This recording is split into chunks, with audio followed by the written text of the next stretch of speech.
So I'm going to talk you through our company, ASP Isotopes.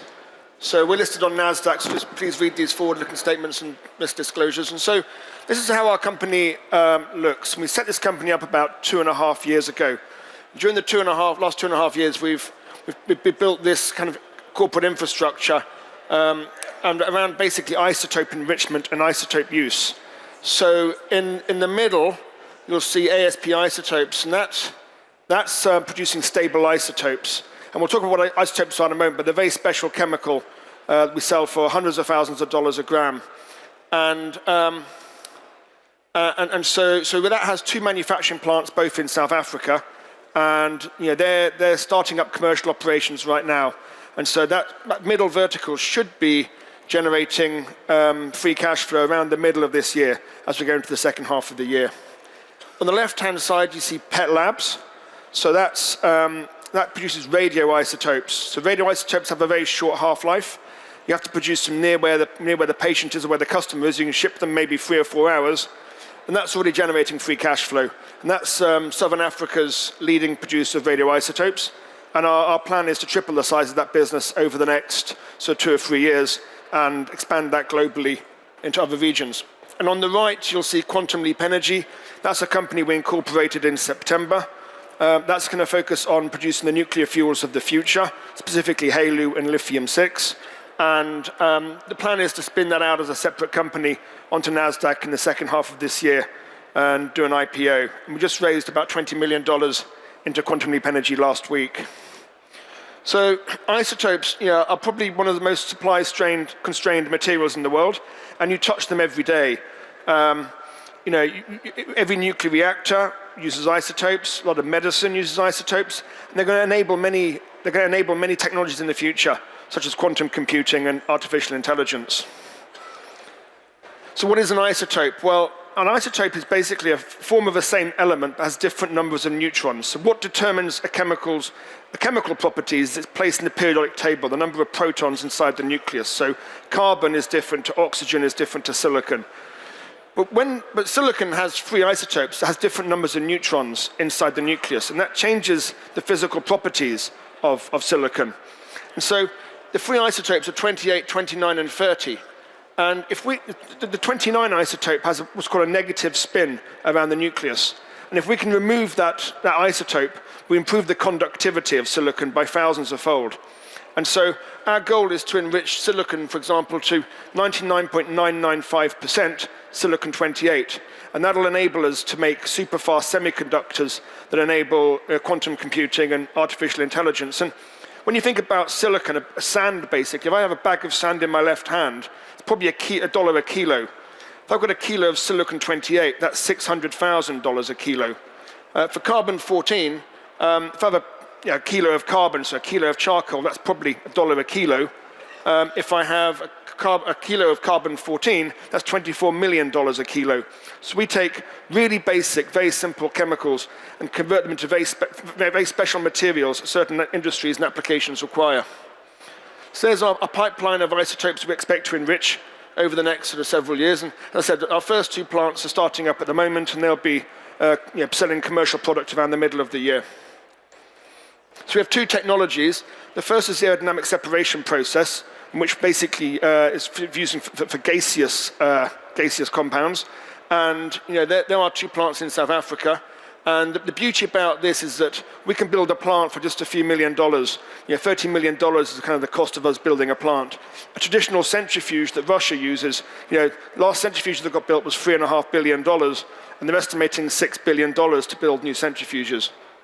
Quantum enrichment is a laser approach that we use to enrich isotopes, huge amount of efficacy, and we're just building our first quantum enrichment plant at the moment for ytterbium-176 and nickel-64.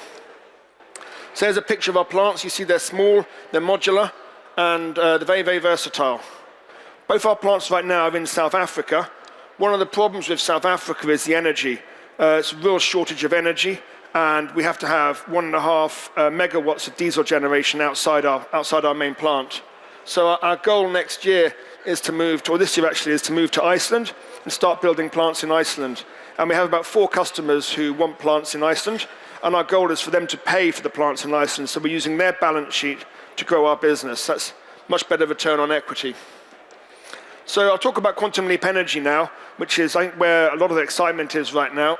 And the world has a problem with energy. It needs more energy. Solar is great when there is sun.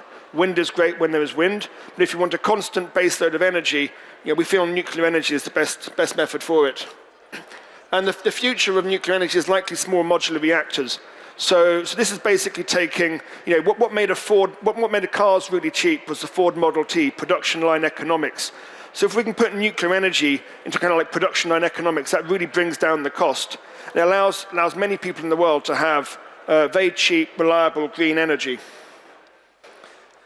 The problem for these SMRs is they all require a new type of uranium called HALEU, high-assay, low-enriched uranium.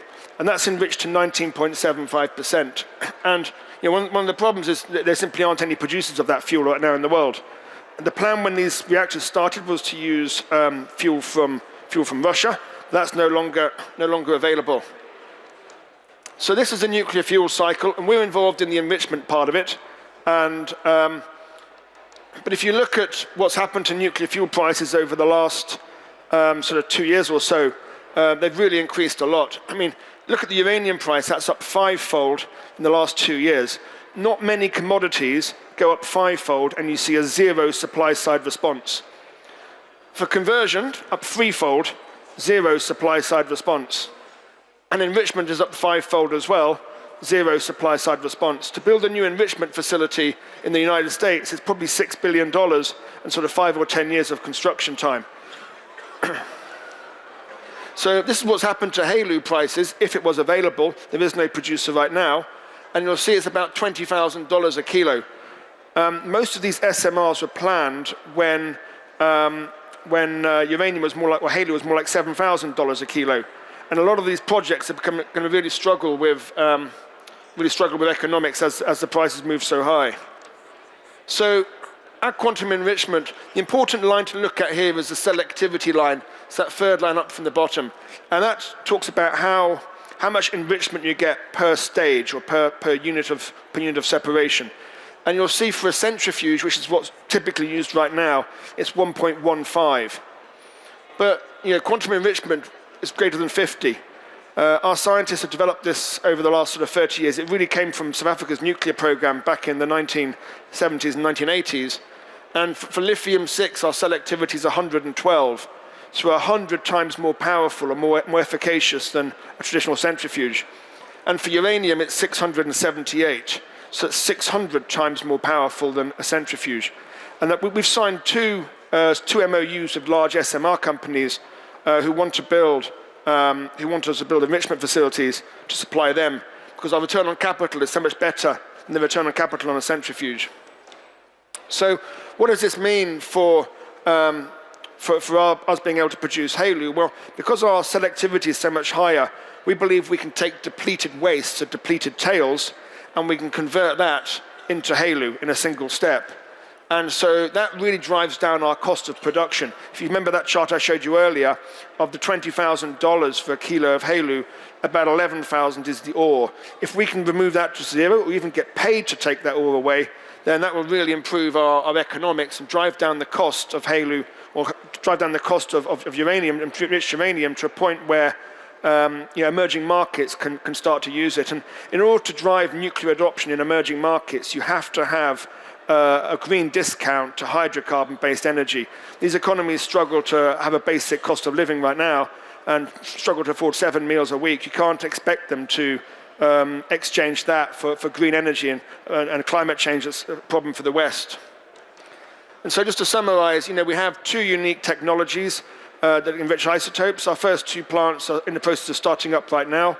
We have 3 customer contracts and a huge backlog of interest from customers that need us to build plants. And we look forward to expanding this business over the next several years. So I'll stop there and take any questions.